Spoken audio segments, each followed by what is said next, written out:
cuidado con las emociones, fíense solo de la inteligencia y la razón.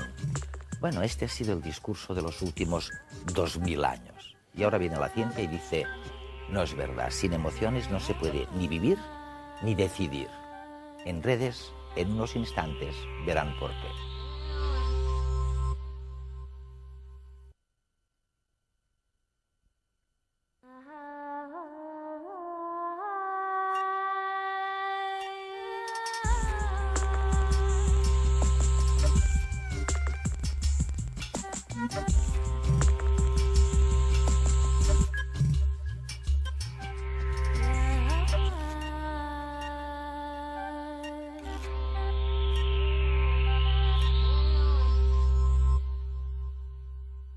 Había que prohibirlas, ni hablar de ellas.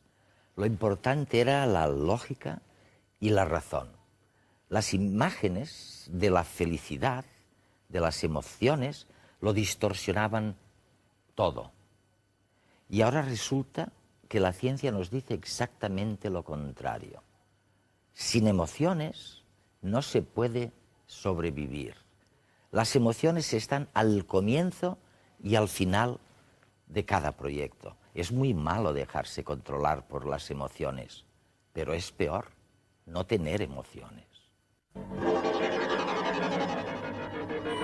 ¿Es posible enfrentarse con tranquilidad a una bestia que está a punto de atacarnos? A menos que uno sea domador profesional, sentir miedo es inevitable y necesario. A lo largo de muchos siglos hemos creído que las emociones eran obstáculos.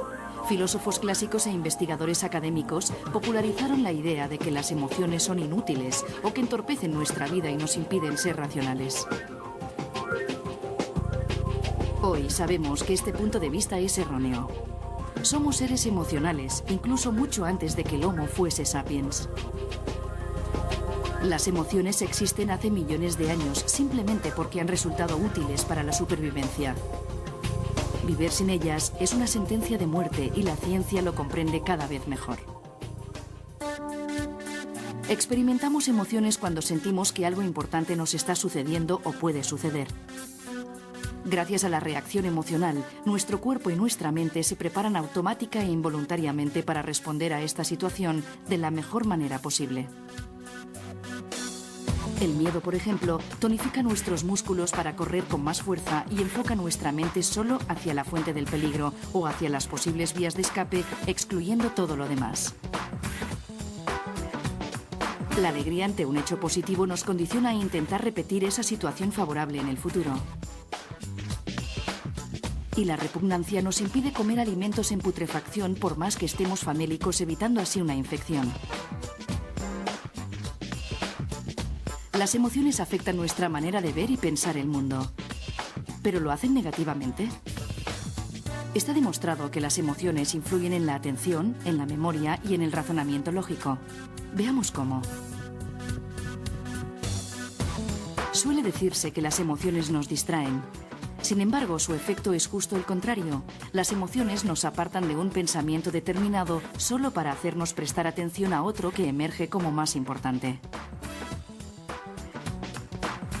Nuestro cerebro no está hecho para recordar el 100% de lo que se le presenta. En este caso, las emociones intervienen en la memoria como un criterio excelente para determinar qué datos recordar. Creemos que las emociones son perjudiciales a la hora de tomar decisiones. Sin embargo, algunas decisiones podrían tornarse en disquisiciones eternas. En estos casos, resulta más eficaz que intervengan las emociones para poder ser expeditivos.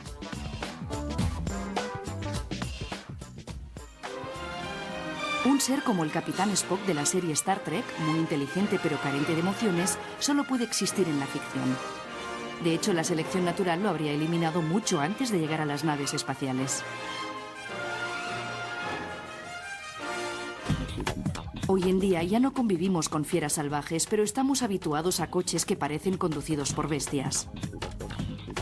Necesitamos emociones no solo para sobrevivir al tránsito de la ciudad, sino también para tomar ciertas decisiones de manera eficaz, para comunicarnos y comprender a otras personas, y en definitiva, para asegurar la transmisión de nuestros genes.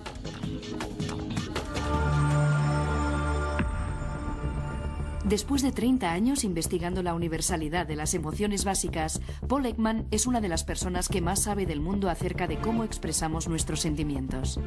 En redes viajamos hasta San Francisco en busca de sus hallazgos, que hoy en día se emplean en campos como la detección de mentiras o las películas de animación.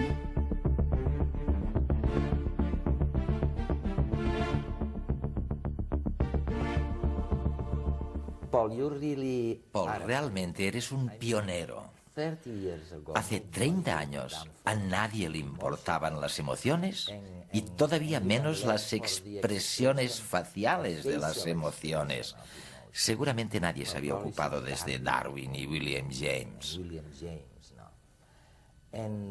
Y tú llevas trabajando en esto 30 años. En realidad, 40 años. 40 años. El primer artículo que escribí fue en 1957. Dios mío, esto es mucho tiempo. Casi 50 años.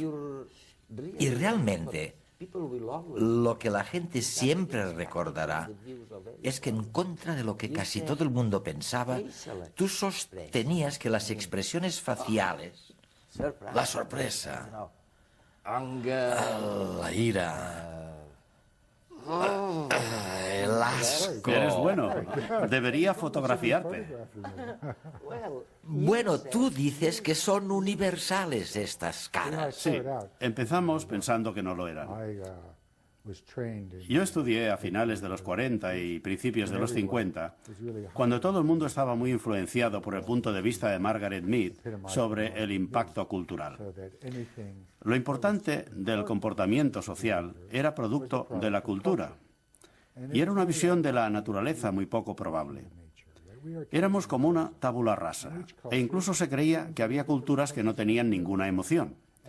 Las expresiones no existían porque eran un invento cultural, y yo también creía en esto.